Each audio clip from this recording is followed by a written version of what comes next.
ሰላም እንዴት ናችሁ? ውድ የንጋት ቲዩብ ቤተሰቦች ዛሬ ደግሞ ይዤላችሁ የመጣሁት እንዴት አፋን ኦሮሞን መጻፍ ማንበብ ወይንም ደግሞ ማውራት እንችላለን የሚለውን ነው ማለት ነው።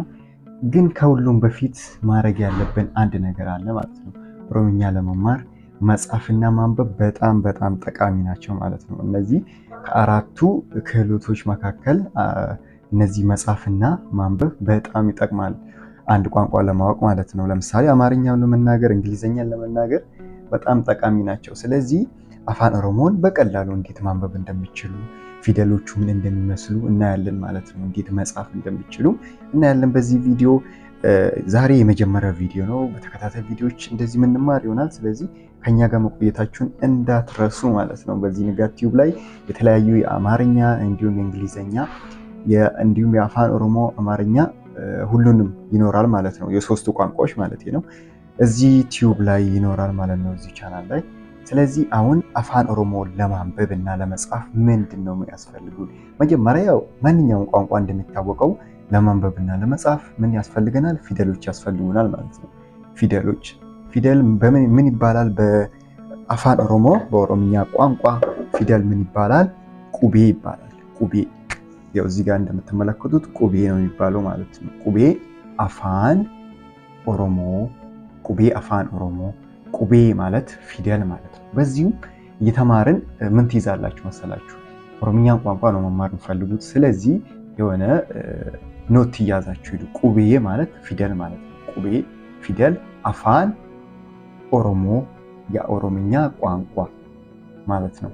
ቁቤ አፋን ኦሮሞ። እንግዲህ እንግሊዘኛ የምትችሉ ልጆች በጣም ይቀላቸዋል የአፋን ኦሮሞን ማወቅ ማለት ነው። አፋን ኦሮሞ ቋንቋ ማወቅ በጣም ይቀላቸዋል። ለምን? ፊደሎቹ ከተመሳሳይ ቦታ ስለተወሰዱ ማለት ነው። ስለዚህ ቁቤ አፋን ኦሮሞ ወይንም የኦሮምኛ ፊደላት ስንት ናቸው? በመጀመሪያ 26 ናቸው። 26 ናቸው። ሌላውን እያደርን እንመጣበታለን። ቁቤ አፋን ኦሮሞ ዲግደሚ ጃ ብላችሁ ያዙ። ቁቤን አፋን ኦሮሞ ዲግደሚ ጃ። የአፋን ኦሮሞ ቋንቋ ውስጥ ፊደሎቹ ስንት ናቸው? 26 ናቸው ማለት ነው። እሺ 26ቱን እናያለን ማለት ነው። ቁቤ ጉርጉዳ ብለን ማለት ነው። ካፒታል ሌተር የሚባሉት ማለት ነው በእንግሊዘኛ። ቁቤ ጉርጉዳ ከንጀዱራ ይገል። እነዚህ ካፒታል ሌተር ወይንም ቁቤ ጉርጉዳ የሚባሉት ምን እንደሆኑ ላሳያችሁ። መጀመሪያ ከምንድን ነው የሚጀምረው? ከአ ይባላል መጀመሪያ ላይ አ፣ ከዛን ባ፣ ከዛን ጫ፣ ከዛን ዳ፣ ከዛን ኤ፣ ከዛን ፋ፣ ከዛን ጋ። ከዚህ አሁን አ፣ ባ፣ ጫ፣ ዳ፣ ኤ፣ ፋ፣ ጋ ብለን እንቀጥላለን። ምንድነው ፊደሎቹ ከእንግሊዘኛ ጋር ተመሳሳይ ናቸው፣ ግን ስንጠራቸው በተለያየ መልክ ነው የምንጠራቸው እንጂ ተመሳሳይነት አላቸው ማለት ነው። ጋ ካለም በኋላ ደግሞ ሀ፣ ኢ፣ ጃ፣ ካ፣ ላ፣ ማ፣ ና፣ ኦ፣ ፓ፣ ቃ፣ ራ፣ ሳ፣ ታ፣ ኡ፣ ቫ፣ ዋ፣ ጣ፣ ያ፣ ዛ።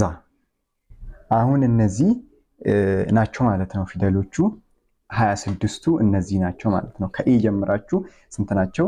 26 ናቸው ማለት ነው እዚህ ጋር የተጻፉት። ስለዚህ እንጠራለን። መጀመሪያ ላይ ያለው ምንድን ነው የሚለው? አ፣ ባ፣ ጫ፣ ዳ፣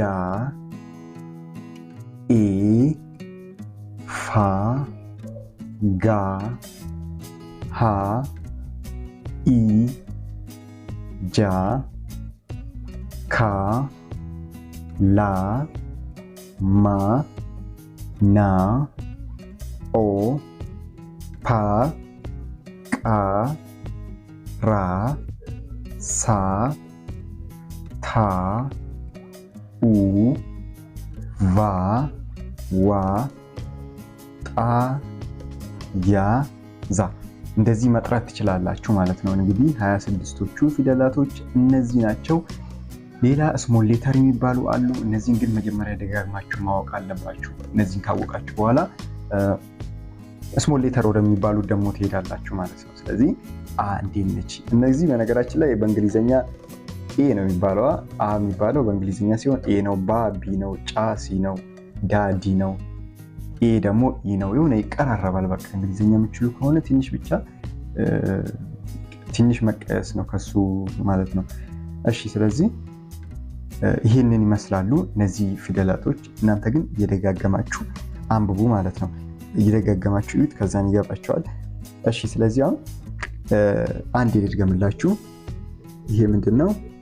አ አ ቀጥሎ ያለው ባ ባ ጫ ጫ ዳ ዳ ኤ ኤ ፋ ፋ ጋ ጋ ሃ ሃ ኢ ኢ ጃ ጃ ካ ካ ላ ላ ማ ማ ና ና ኦ ኦ ፓ ፓ ቃ ቃ ራ ራ ሳ ሳ ታ ታ ኡ ኡ ቫ ቫ ዋ ዋ ጣ ጣ ያ ያ ዛ ዛ። ስለዚህ እነዚህ ናቸው ማለት ነው። ግልጽ እንደሆነላችሁ ተስፋ አደርጋለሁ። መጀመሪያ ያልነው ምንድነው? አፋን ኦሮሞን ለማንበብና ለመጻፍ እነዚህን 26 ቃላቶች ማወቅ አለ። እነዚህን ቃላቶች ሳይሆኑ ፊደሎች ማለት ነው።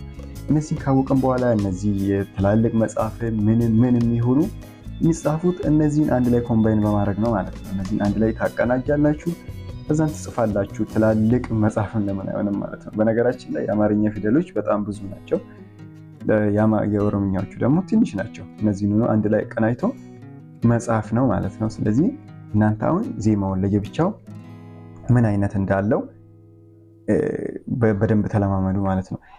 ሌላ ደግሞ በኦንላይን መማር የምትፈልጉ ካላችሁ ስልክ ቁጥራችን ስክሪኑ ላይ አለ። በዛ ደውላችሁ ማጥናት ትችላላችሁ ማለት ነው። በሳምንት 5 ቀን እንዲሁም ደግሞ በየቀኑ ለ1 ሰዓት ማጥናት ትችላላችሁ ማለት ነው። አናግሩን። በኢሞ ወይንም በቴሌግራም አናግሩን፣ ወይንም በዋትስአፕ አናግሩንና ምታጠኑ ይሆናል ማለት ነው። እሺ ይህንን ይመስላል። እንደወደዳችሁ ተስፋ አደርጋለሁ። ከዚህ በኋላ ደግሞ አሁን ካፒታል ሌተርን ያየነው አሁን ከዚህ በኋላ ደግሞ ምን እናያለን? ስሞሉ ምን ይመስላል? ወይንም ደግሞ ቁቤ ጢጢቃ ከንጅዱ ይላል የችል ቁቤ ጢጢቃ ከነከሚቲ ወይንም ቁቤ ጢጢቃ ማለት ስሞል ሌተር የምንለው ማለት ነው። ስሞል ሌተሮችን እንማራለን ኔክስት ላይ ቁቤ ጢጢቃ የችል። ይሄ አሁን የተማርነው ቁቤ ጉርጉዳ ይባላል። ቁቤ ጉርጉዳ አፋን ኦሮሞ ቁቤ ጉርጉዳ። ቁቤ ማለት ምንድነው ብያችኋለሁ? ፊደል ነው። ጉርጉዳ ማለት ትላልቆች ማለት ነው። ትላልቆች ናቸው ያው እነዚህ ትላልቆች። እሺ ትላልቆች ቁቤ ጉርጉዳ ሚለውን ጨርሰናል። ከዚህ በኋላ ደግሞ ቁቤ ጢጢቃ በማለት ስቴፕ ባይ ስቴፕ ደግሞ እንሄዳለን ማለት ነው። ይሄው ነው። ያላችሁበት ደህና ሰላም ሁኑልኝ። በጣም ነው የምወዳችሁ። ቻው